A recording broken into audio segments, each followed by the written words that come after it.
Good morning, good afternoon, good evening, wheresoever you're watching this video.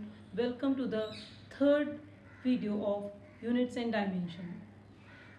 In the previous class, we have discussed about dimension analysis. We have discussed about the three advantages of dimension analysis.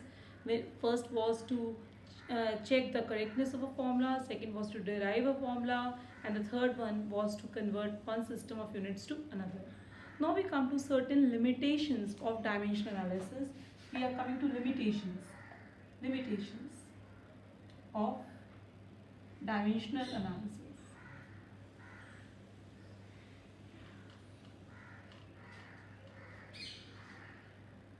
While doing the three applications of dimension analysis, one disadvantage or one limitation must have seen that we were unable to find out the value of the constant.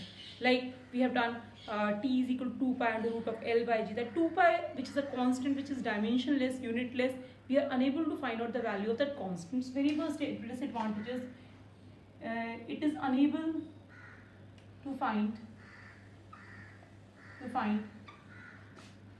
the value of dimensionless constant. So we just write it as k or something, constant k. Okay. Second thing is we cannot find out the trigonometric functions, the values of the trigonometric functions or logarithmic functions. What is the reason behind that? The reason is that they are themselves dimensionless. Any such thing like theta, steradian, radian, tan theta, sine theta, cos theta, we cannot find out the value because they are themselves dimensionless. So we cannot, it is unable to find out, it is again unable to find values of trigonometric function,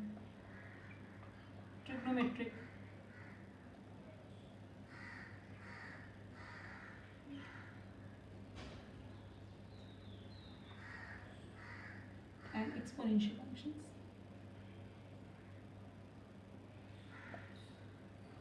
Next thing is, in case a physical quantity depends on more than three factors, it is fine, you can find it out. In case the number of equations and the number of variables they are same, or the number of equations is more than the number of variables, then it is easy to find out. It's a mathematical fact. But in case the number of variables become more than the number of equations, we are unable to find out those variables. Why is it so? Because the number of equations should be at least equal to the number of variables.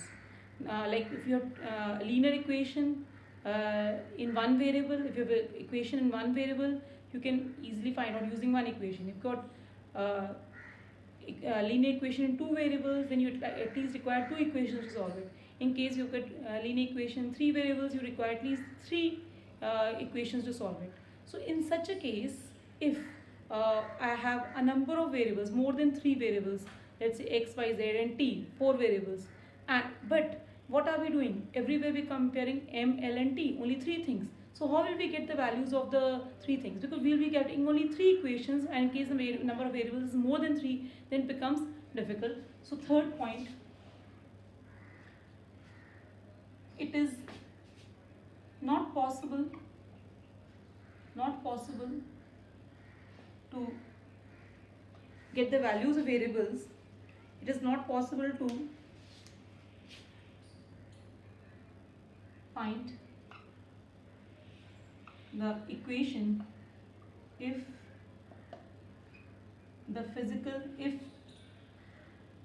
more than three physical quantities are involved. That's why all those derivations we have done, it was only in x, y and z. More than that it is not possible, because it is not possible to find the equation if more than three physical quantities are involved. If I have more than three physical quantities, but the variables m, l and t, only three things we have. We find equation only in terms of m, l and t. So equations are only three and the variables will become more than three. So it will become difficult to find out the values. Fourth thing, in case you have a dimensional constant like gravitational constant, then the problem becomes all the more complicated. So if uh, some dimensional constant, some constant with dimension is involved, constant with dimensions is involved, dimensions is involved, then it becomes very complicated to solve, okay.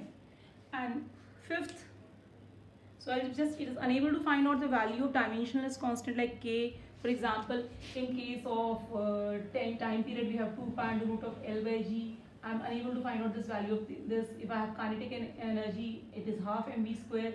We are unable to find out the value of half.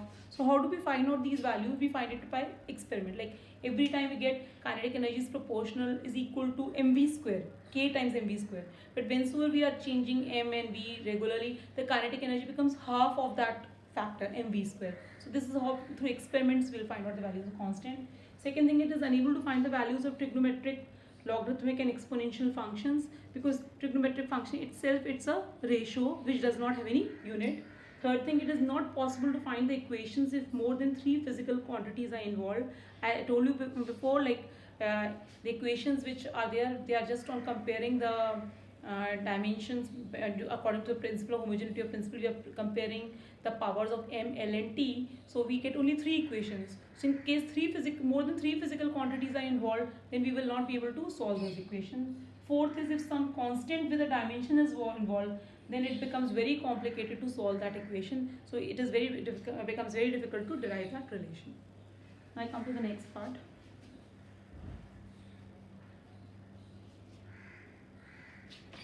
Last thing.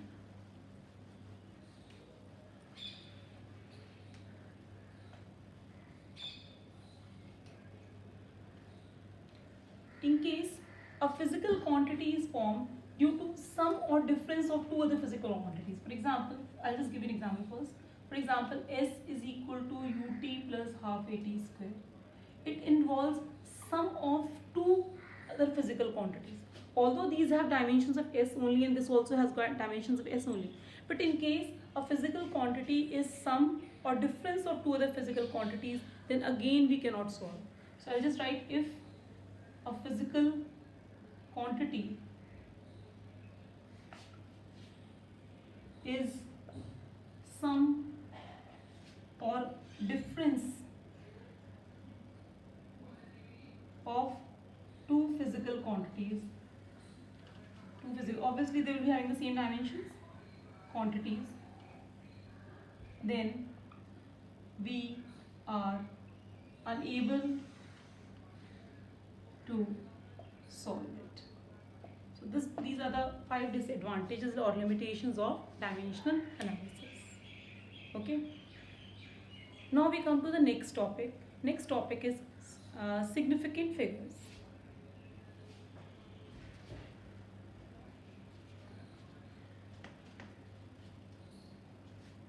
Let me discuss what significant figures are.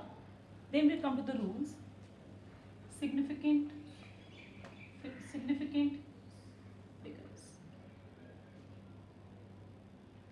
Significant figures or significant digits, any such thing you can say is significant figure. What is a significant figure? Significant figure means that all those digits in a measured quantity about which you are sure, about which you can rely that much is correct, plus one additional digit. For example, if I say something is 4532 grams, if I say like this, in this I'm pretty sure, I'm 101% sure about these three digits, plus one additional I have to take, and this becomes what? 4 digits. So what is significant figures? Significant figures refers to the digits in a measured quantity about which we are reliable, plus one additional digit which is coming after that, about which you might not be sure, you are not sure. Okay, so let's define significant figures. It is, or significant figures refers to significant figures refers to the digit in a measured quantity. You are measuring it. Measured quantity about which we are sure or are reliable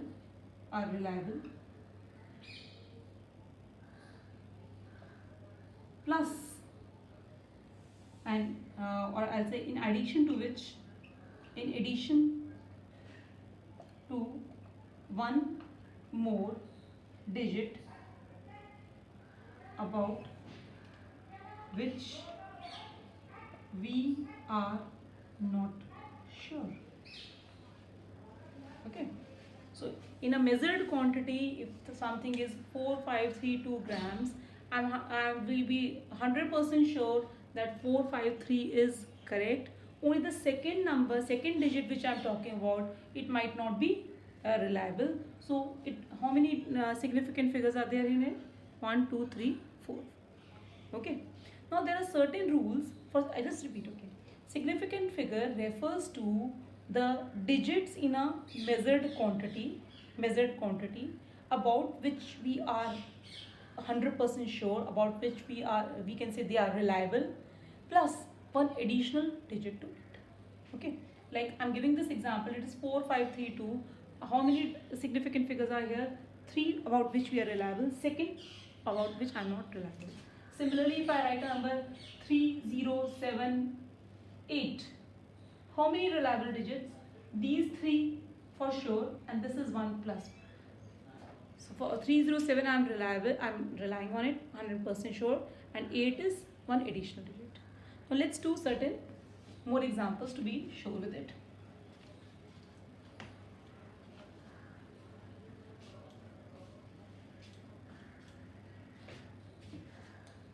Now we come to the rules of significant figures. Rules for significant figures. There are number of rules, but let's discuss it with the help of an example. The very first rule says all non-zero numbers are significant. Very first thing, all non-zero digits are significant or significant. That means whatsoever number I have 523, all are significant. If I write 5.23, or this is also all 3, this means having 3 significant figures, 3 significant figures. If I write 0.523, again 3 significant figures. So all non-zero numbers are significant. Okay. Second, all zeros between two non-zero digits are significant.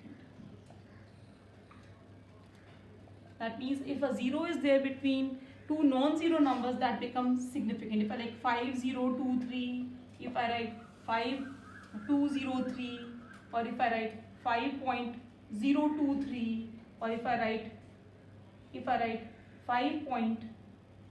I was writing like this, 0.5203. Here we have 4 significant figures, 4 significant figures, 4 significant figures, and 4 significant. This 0 is not significant. So 0 in between two non-zero numbers is significant. This is the second rule. First rule I said all non-zero digits are significant. Second is in case I have a 0 between two non-zero numbers, that becomes significant.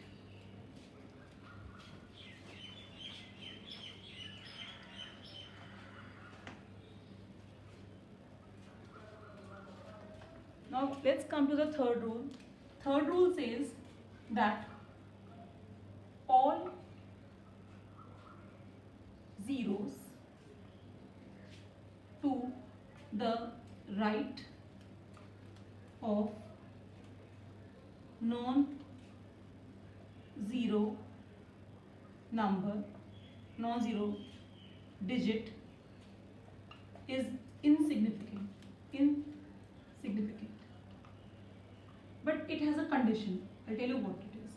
That means if I write 520, I have only two significant figures in it.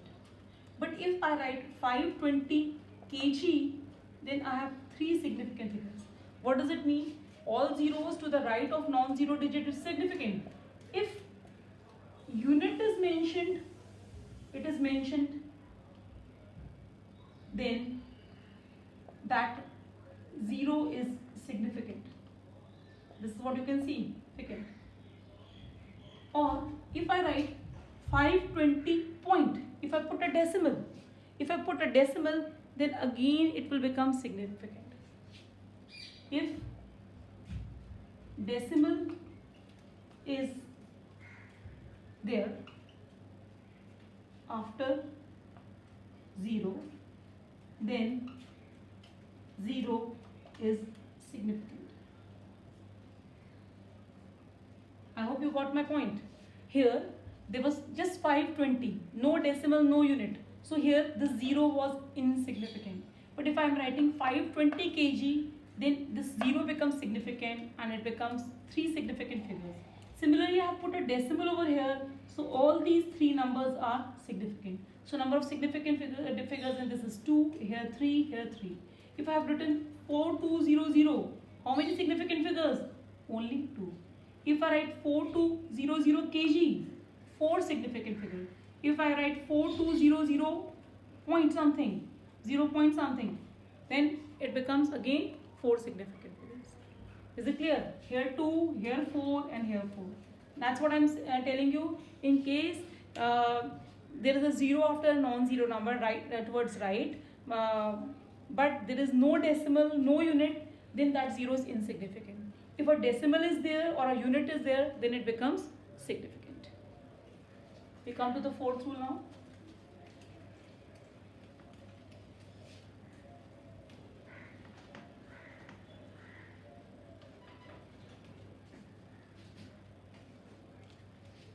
Fourth rule.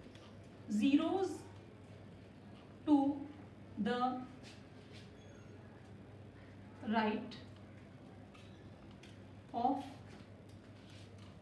a number after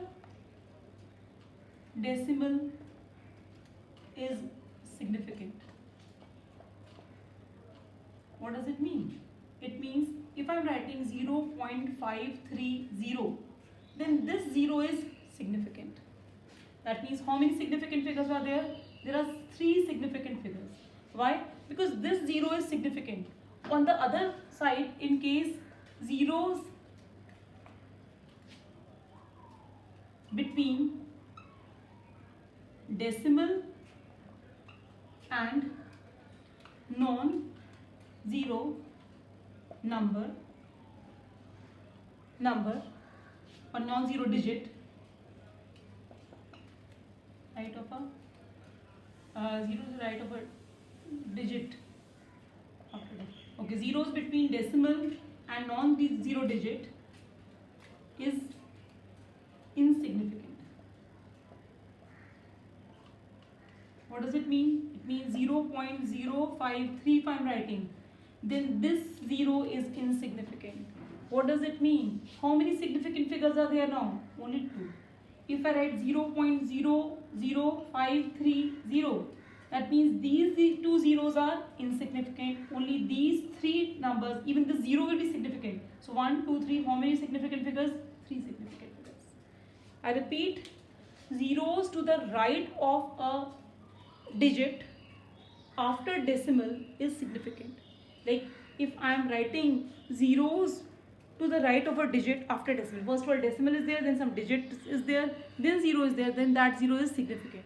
In case a 0 is there between a decimal number and a non-zero digit, then it becomes insignificant. That means these 2 zeros are insignificant, although this 0 is significant. Next rule now.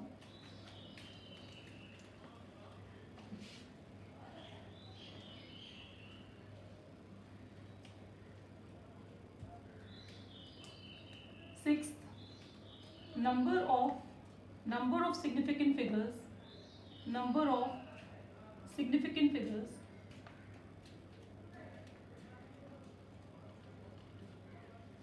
do not change with the change in system of units. What I want to say, suppose I have written 52 centimeter.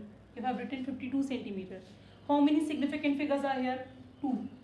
If I convert it into meters, it becomes 0.52 meters. That means how many significant figures? Still 2. If I have, let's say, 7.30 kg, and now I convert it into grams.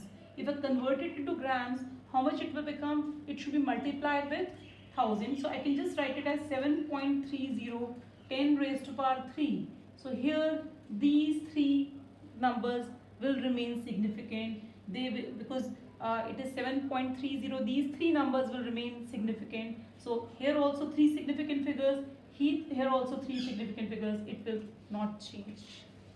Okay, so that means when you're converting one system of units to another, the number of significant figures continues to remain same.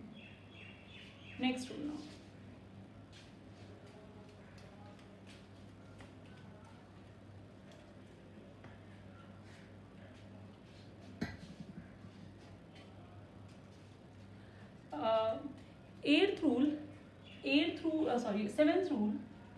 Seventh rule. Let's see, in case I have a number like this, 5.304 or 5.038. It covers in the first one only, but still I am telling you, in case after decimal there's a 0, and before the decimal there's a non-zero number, and after that if there's a non-zero number before the decimal, then the 0 after the decimal is also significant. That means in this case, how many significant figures are there? 1, 2, 3, 4 significant figures are there. So if a non-zero digit is before decimal and 0 is after the decimal, then even if followed by non-zero digit, then that 0 is significant. What does it mean? 5.038. How many significant figures? 1, 2, 3, 4. Here it was obvious, it was 4. But now, in case a 0 is there after decimal, previously we were saying that if 0 is there after a decimal, that becomes insignificant. Like I was discussing, if it is 0.038, how many significant figures? Only 2. But in case this is a non-zero number, it has become 5. Now this 0 has become significant. In case this is 0, then this 0 is insignificant. But if I have a non-zero number over here, then this 0 becomes also significant. Moreover, if I would have written just 5.0, then it would have been having 2 significant figures. Okay. So it was actually in the previous one only. You can make a separate point out of it, that in case I have a 0 in between 2 non-zero numbers, that becomes significant. Whether a decimal comes in between, it is immaterial, still it will remain significant. Because if it was just 5038, then 0 was significant. Now if it is 5.038, that is, there also 0 is significant. You need not cram these rules, but you should understand these rules, because 1 or 2 questions related to significant figures are always asked in exams. Okay. Now we come to the next part, rounding off. rounding off.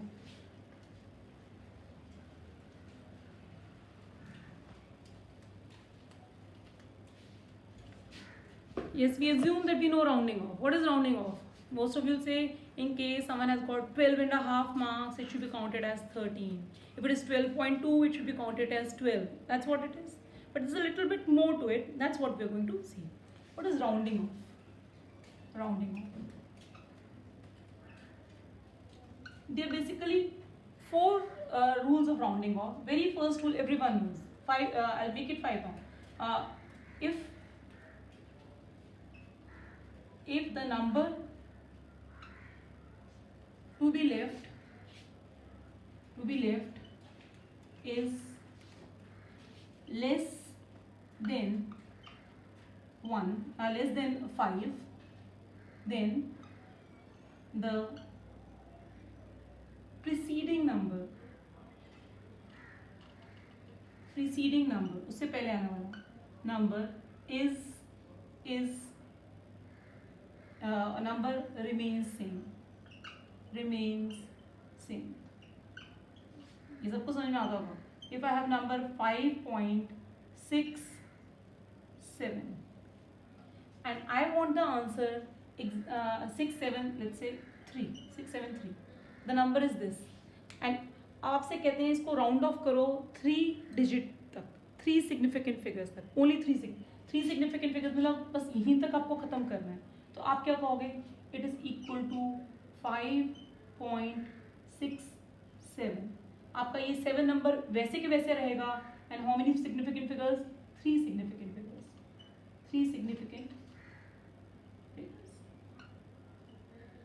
So this is known to everyone. If the number to be left is less than 5, then the preceding number remains same. Opposite of this, if the number to be left is more than 5, then the preceding digit, I'll say digit, preceding digit is increased by 1. Again, if I had this number 5.678, it is more than 5. I would have written it as 5.68. This is what it means. Okay. So if the number to be left or dropped, anything you can write, left or dropped is less than 5, then the preceding digit remains same. If the number to be left or dropped, anything, many books will show dropped, is then the preceding digit is increased by 1. This is a very simple thing. But till which digit has to be dropped out, this will be told to you. Like I've just told that you have to have the answer in 3 significant figures. So in case of 3 significant figures, it is like this. If someone says you have to get the answer in 2 significant figures, then I should have only till this 5 and something. So this will become then 5.7, because here this 7 is more than 5. So you have to see how it is going. In case here I have to do it, again it becomes 5.7 because this 7 is more than 5. So here we have been asked to do it till 3 significant figures. So if it is 3 significant figures, I have to see the 4th number over here. In case it was a bigger number, in case they say only leave till 1 digit, so I have to see this number. If जो preceding number होता है उसके पीछे वाला number देखते हैं. ठीक है, जैसे 5.673 है तो 3 नंबर देखेंगे यहाँ पर. 3 के अकॉर्डिंगली देखेंगे 3, 5, then less than 5 है, more than 5 है. Okay. Now comes the rule where number is equal to 5. ये सबको पता है.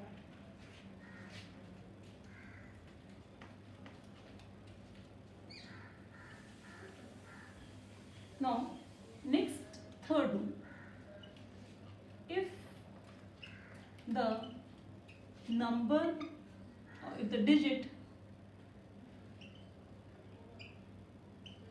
to be dropped is 5, is 5, is 5, exactly 5. But the preceding digit is even, then that digit is left unchanged. What I'm saying, if the digit to be dropped is 5 but the preceding digit is even, then that digit is left unchanged. What does it mean? It means if a number is 5.65, only to, okay, 6 4 5, 6 4 5, the number, I don't have any number after 5, this is the last number, I have to drop this number so that I get a number in 3 significant figures. Then since this 4 is even, this 4 is even, so what will happen, this will become just 5.64. I have no other choice to increase this number. Okay, in case it was more than 5, I had increased. In case it was less than 5, I had left it as it is. In case it is equal to 5, then I have two cases. What is the first case? In case the preceding number is even, then it is left unchanged. Fourth, if the digit to be dropped is 5, but the preceding digit is odd, then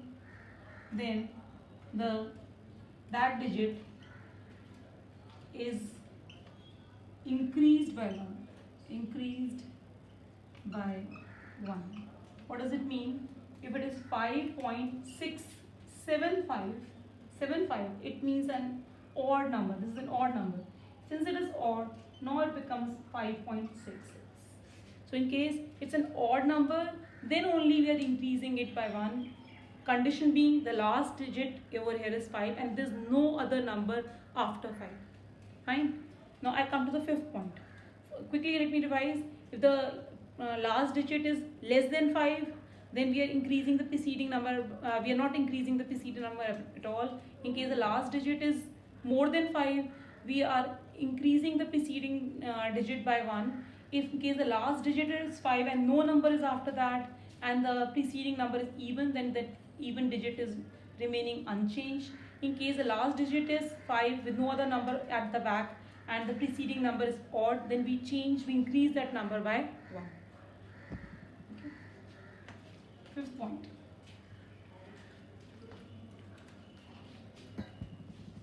Fifth is, if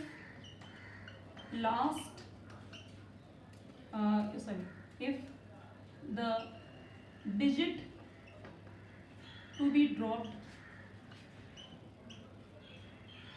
is 5 followed by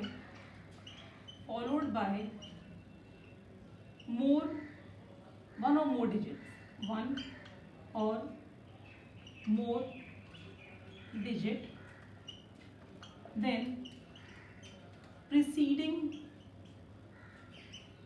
digit, whether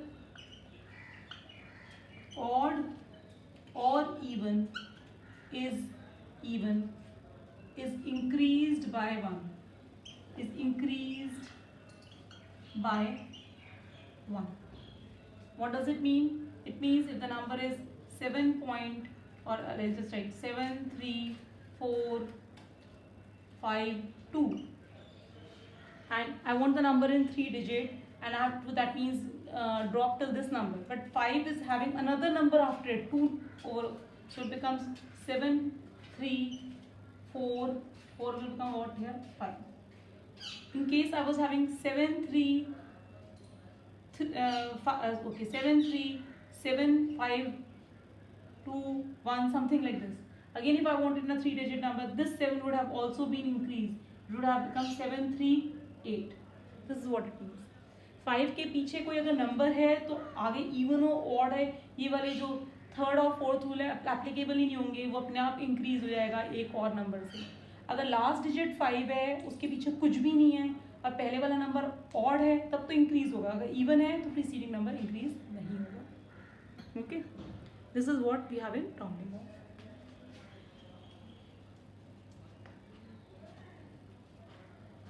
Let's quickly see.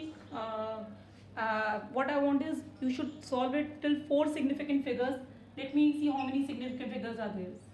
74.354, 4.7389, 4.7213, 4.799, and 475. Now tell me how many significant figures. Till 4 I want, only till 4. How many significant figures over here? Yes, only 4, it becomes 4.735 only. Here I want 4 significant figures, it becomes how much? 8, 9 will become, this 8 will become 9, 4.739. This I want 4 decimal, since it is less than 5, no effect on it, 4.721 only. Here 4 decimals, 4 significant figures, I cannot increase or decrease further, it will remain same. Same thing is over here 407. यहीं 4th है, मेरे को 4 significant figures में चाहिए था, 4 significant figures में। ठीक है, समझ में आ गया क्वेश्चन से? सपोज कोई ऐसा होता 5 4 3 2 5 1, अब क्या होता है इसका? मुझे चाहिए 4 significant figures में, 5 को ड्रॉप करना पड़ रहा है, क्या हो गया? 5 4 3 यस 3। ठीक है, अगर ये 1 नहीं होता तो ये सिर्फ 2 पे रह जाता, यहाँ 1 है, 3। ठीक है, 4 significant figures के लिए पूछा गया। Now we come to the next part.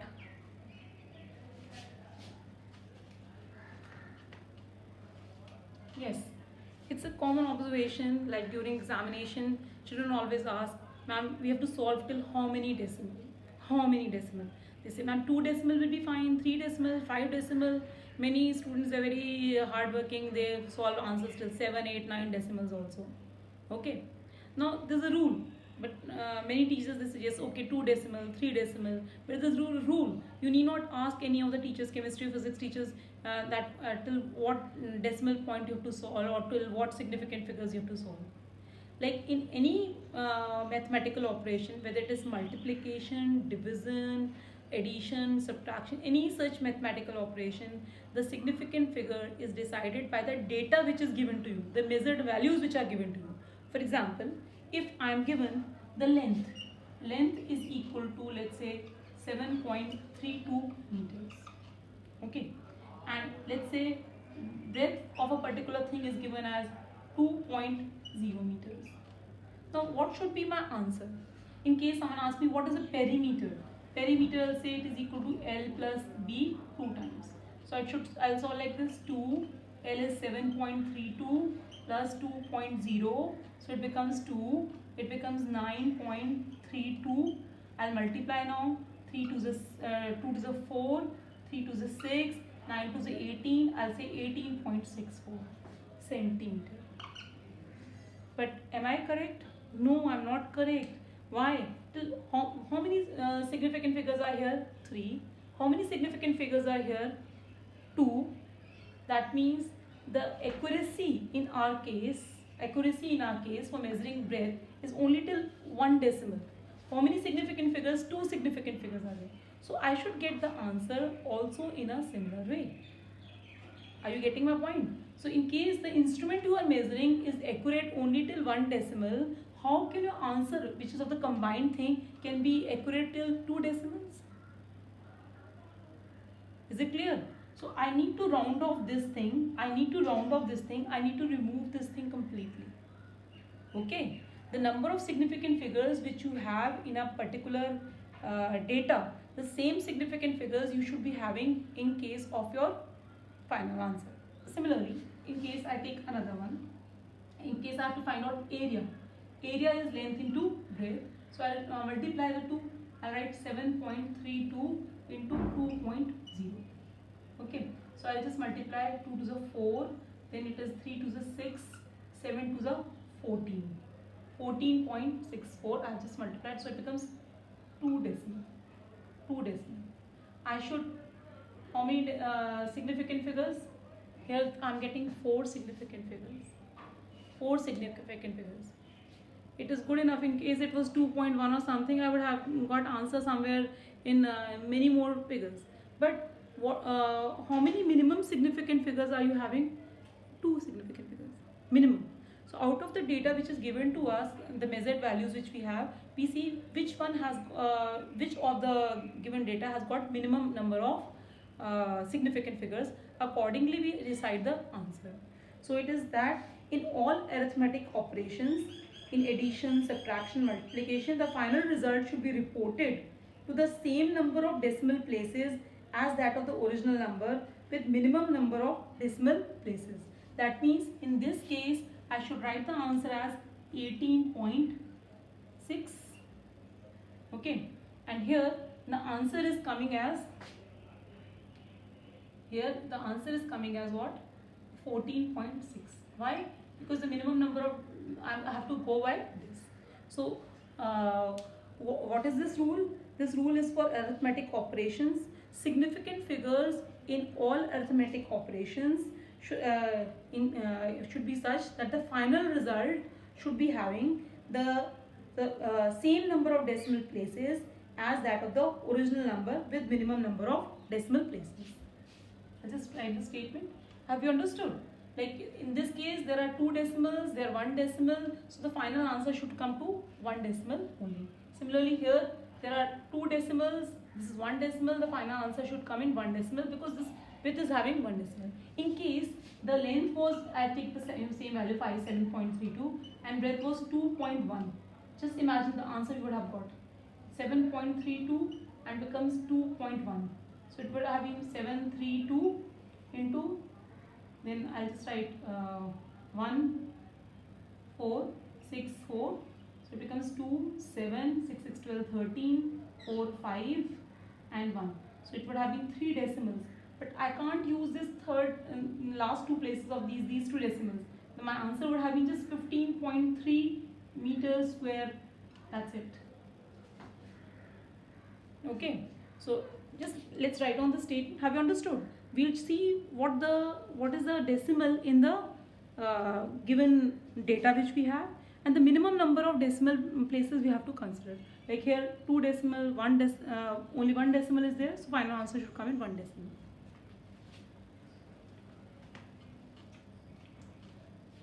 So it is just that in all arithmetic operations, the final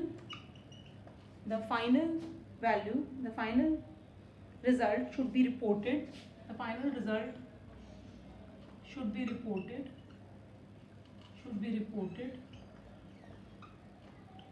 in the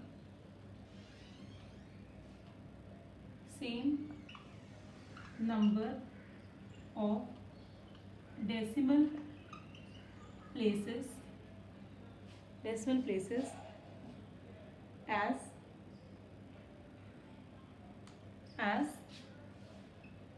that of original number with minimum number of decimal places. Okay.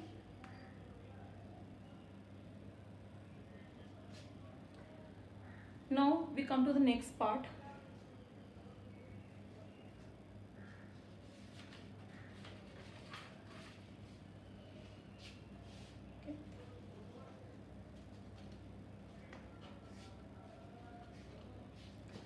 Let's come to the next part. What is the difference between accuracy and precision? What is the difference between accuracy, ACCURACY accuracy and precision. What is the difference between accuracy and precision? Accuracy means how close a particular measured value to the actual value. It means how how close a given measured value to the actual value.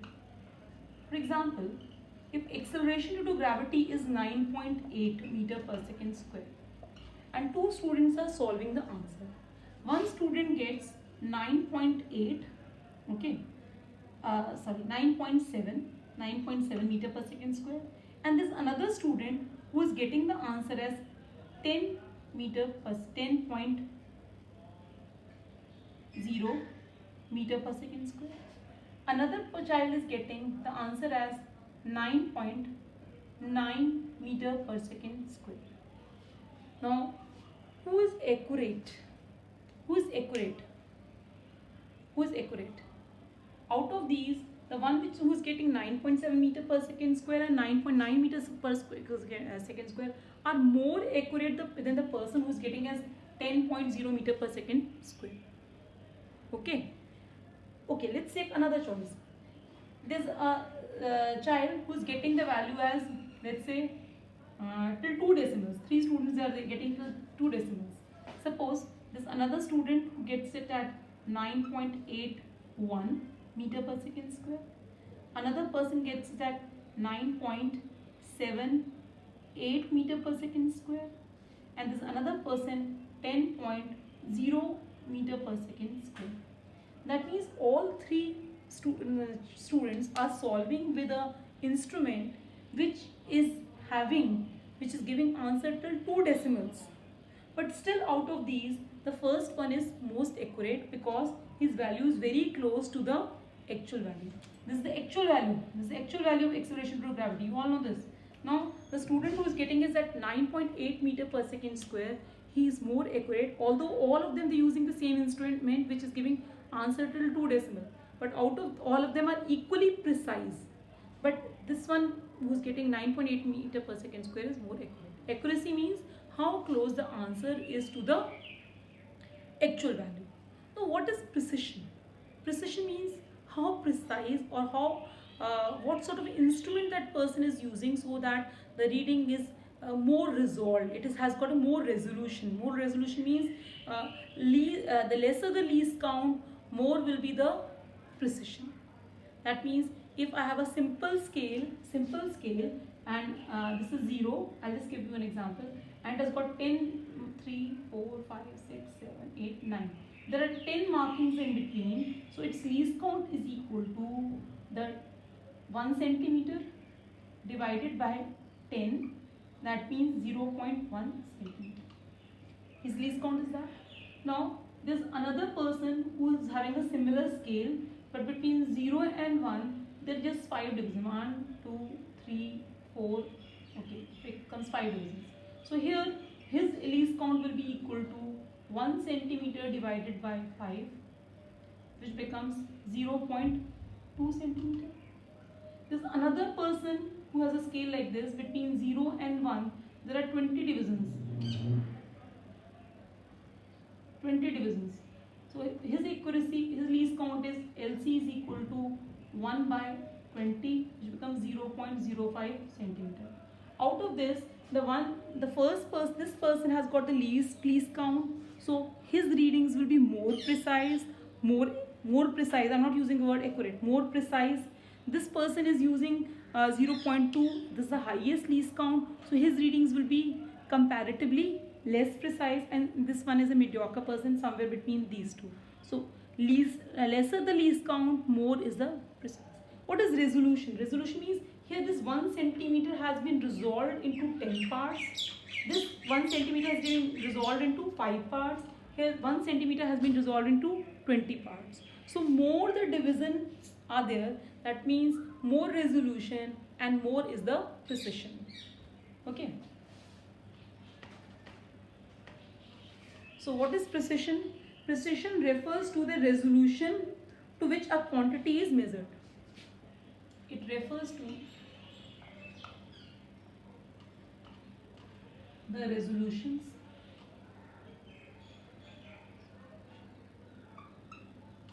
or the limit to which the quantity is measured.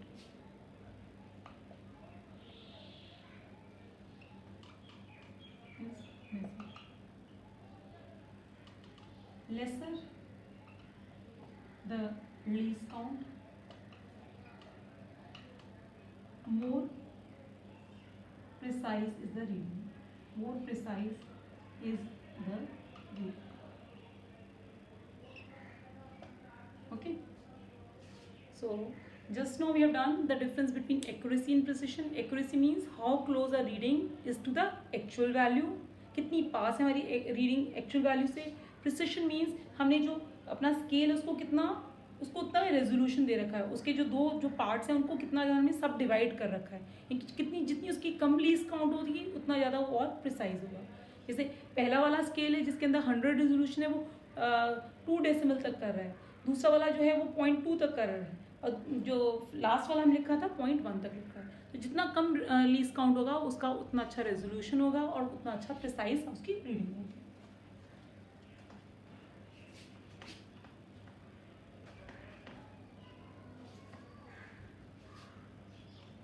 Now we come to the next part, that is errors. I'll just give you an introduction of errors. What are errors?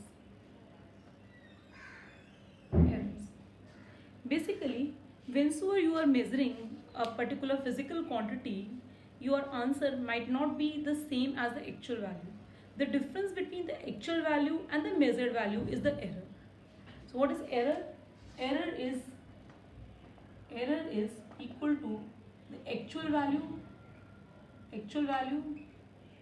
minus the measured value.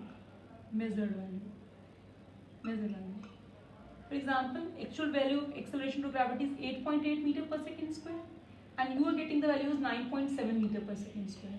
So what is the error here? Error is 0.1 meter per second square. So this is an error. Error is the actual value minus the measured value. Okay. Now there are a number of factors on which the error depends. So we'll just do types of errors. These are on the factors on which the errors depends. That's what we are doing. This types of errors. First is constant error. As the name suggests, if the error is coming by a constant value in a particular instrument, then it is called as a constant error. For example, suppose there's a weighing machine, and when you just start off with it and you've not put any mass in it, still it is giving certain weight, it is showing certain reading. That means that constant value is always there. Whatsoever you keep now, it will be like say 50 grams it is showing. So whatsoever when you are actually measuring 1 kg, it will show 1 kg 50 grams. So there's always a difference of 50 grams over there, and so this can be corrected. You can subtract 50 grams of each and every reading. This becomes a constant error. Then next type of error is called as systematic error. Systematic error means this error must be having a reason, a system, and again it can be corrected. Systematic errors can be of 4 kinds. First is instrumental errors. Instrumental error means there is some error in the instrument itself, and that can be corrected because of overuse. Some zero error has developed or some other error has developed. So that is an error in the instrument. If you correct that instrument, then error can be corrected. That becomes an instrumental error. Next error is because of the carelessness of a person, due to negligence of a person. So this can be written as due to carelessness of a person. That means a person, he knows how to do the experiment, but he is not doing it properly. He doesn't note down the reading properly, or he doesn't see it properly. So those are careless, because of carelessness of a person. Next type of reading is due to lack of proper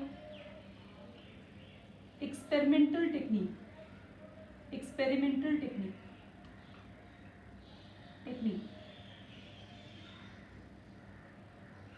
or ignoring certain facts. Ignoring certain facts. That means certain things they have ignored. The experiment is to find out the weight of an object, but they are ignoring the effect of buoyancy of air. So this is due to lack of proper experimental technique. Fourth type of error over here, it is because of external factors. External factors. External factors means like I'm performing an experiment and out of a sudden wind starts blowing, the temperature goes down, and which is not in my control. So these are external factors.